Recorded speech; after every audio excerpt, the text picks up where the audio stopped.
What is your name? Alan. And who is the person that you most admire? I admire my mother the most. Why do you admire that person? She came from a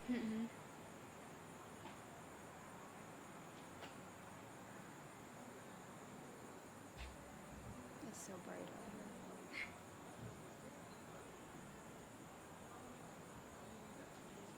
Yeah, I think that's good.